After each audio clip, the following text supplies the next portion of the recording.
Young mutant Hisako Ichiki enrolls at the Xavier Institute and hopes to one day join the X-Men. Training with the best of the merry mutants, she becomes a formidable fighter with the help of her psionic exoskeleton. With the alias armor, she protects mutant and humans alike. Not much is known about Hisako Ichiki, other than that she's from Japan and is an ambitious young mutant. She enrolls at the Xavier Institute with altruism and armor at her back, aspiring to be an X-Man. Hisako can generate a psionic exoskeleton around her entire body by drawing strength from the line of her ancestors. Originally blue, this exoskeleton enhances her strength and durability, though she can only maintain it for short periods of time lest the effort leave her drained. In situations of extreme emotional stress, Hisako can significantly enhance her exoskeleton's size, strength, and durability, but she can only do so briefly as the strain can render her unconscious. Such an instance occurs when she protects a friend from danger and her armor turns red, and eventually stays red. Aspiring to be an X-Man, Hisako joins up with the merry mutants to use her powers for good. She assists the new X-Men against Bennett du Paris, aka Exodus, and joins James Howlett/Logan, aka Wolverine, to face off with several threats. One of Hisako's earliest enemies is Zord, an alien from Breakworld who depowers her friend Eddie, aka Wing. She ends up abducted to his home planet alongside him by SWORD agents. When the alien Ord depowered Ichiki's friend and classmate Eddie, codenamed Wing, Hisako saved Wing's life. However, Wing later committed suicide in the X-Men's sentient danger room.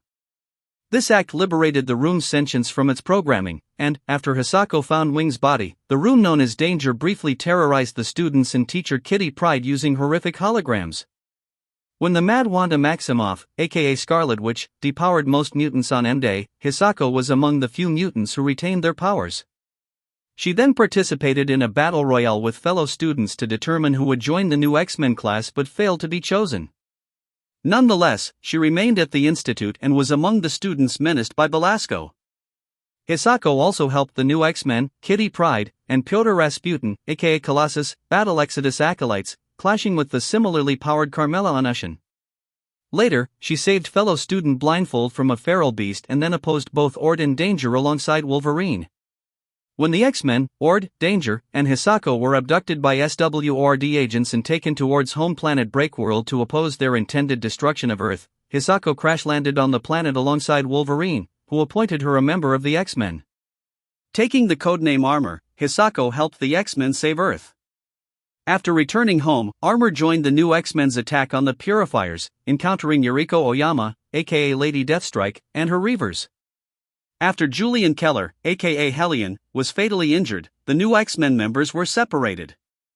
Armor reunited with Bobby Drake, aka Iceman, and others, but when Predator X appeared, Armor and Nesno Abidemi, aka Gentle, battled it until Pixie teleported them to Laura Kinney, aka X-23, later Wolverine, on Muir Island in hopes of Laura defeating it. When Scott Summers, aka Cyclops, declared the San Francisco area a haven for mutants on the West Coast, Armor joined him and other mutants there. During this time, she helped repel the Skrull invasion and had it out with Danger over the loss of her friend Wing. But the sentient Danger surprised her, revealing that she could see Wing in her program's eye and seemed to express a sense of guilt over causing Wing's death as well as an interest to learn more about mutant kind.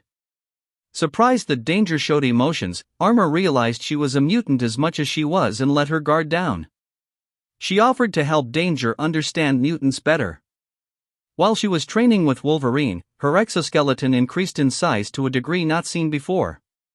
She felt something was wrong, and as a phone call came in on her belt, she surmised that someone in her family had died. She was right. Her mother and brother were gone, and in learning this terrible news, she broke down in tears. Wolverine, Emma Frost, and Cyclops took her to Japan to attend the funeral. While there, she assisted her father with greeting and thanking guests.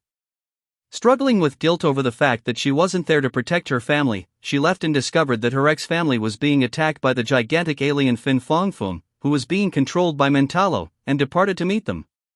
She showed up just in time to protect them from suffering a fatal fall. When a schism formed between Cyclops and Wolverine, Armor followed the latter to reopen Xavier Institute as the Jean Grey School of Higher Learning. She had difficulty controlling her armor for a time, and when Wolverine died, she felt his death. When Nate Gray, aka X-Man, created a new reality on another plane of existence. Armor was one of many mutants whisked away to an idyllic place where Xavier's dream of mutant harmony came to fruition. Though everyone had their memories replaced. Armor studied at the Summers Institute for Higher Learning and defended bullied students like Glob Herman, who was a fan-fiction writer. After Armor saw Department X arresting students, she sought out Glob, needing someone to talk to about it. Glob believed she deserved to know the truth. Engulfing his hand in flames, he covered her in his protective biowax and revealed the truth to her that the world they lived in wasn't real. He explained how he was the only one who kept his memories of their former world thanks to his biowax, hence the need to cover her in it. He also revealed that his fan FIC was actually an account of their real lives. She didn't believe him at first but eventually came around. They enlisted Rockslide and Anoli, and together searched for the life seed, which Glob believed would help them prove their world was a lie. But it was too late. Their friend Pixie, using his fan FIC against him, reported them to authorities and they were taken to Department X where they had their memories wiped. Except Glob, of course. X-Men eventually returned everyone to themselves and to their world, including Armor, Glob, and Anoli. When the independent, mutant-only island nation of Krakoa came to be, Armor was a citizen and helped spread the Sentient Island's reach by planting one of its flowers on Mars. Alongside the New Mutants, she visited Angel Salvador and her husband Barnell Bohusk, aka Beacon, Nebraska, to help Beak's ailing father and convince them to join them in Krakoa. Once in Nebraska, she met Angel and Beak's flock of children and helped cure Beak's father with Krakoan medicine. But before the celebration began, drug dealers from the Bohem cartel burst onto the farm with power-dampening missiles. Their leader, Tumulo, demanded access to the Krakoan drugs and locked up the mutants, holding them hostage. Thankfully, fellow mutant Tabitha Smith, aka Boom Boom, arrived and distracted them with an explosion so they could make their escape to Krakoa. On their way out, one of the cartels shot Beak. Tumulo then killed Beak's newly cured father and then himself. They finally made their escape, the threat over, and several days later, Armor and Glob visited Angel and Beak in the healing gardens on Krakoa. They soon discovered that Beak and his family had altered memories of what had happened with Beak's parents, thanks to the memory-manipulating twins, Maxime and Manon. Armor taught them that it wasn't right to take away people's grief like that and to never do it again. Armor later rescued a mutant who showed her visions of her dead family and fought against Dementa's forces. She also joined the newly reformed SWORD and trained as an ambassador, put her name in the hat to become an X-Man twice, losing the election both times, and helped rescue Shi'ar Empress Xandra Naramani.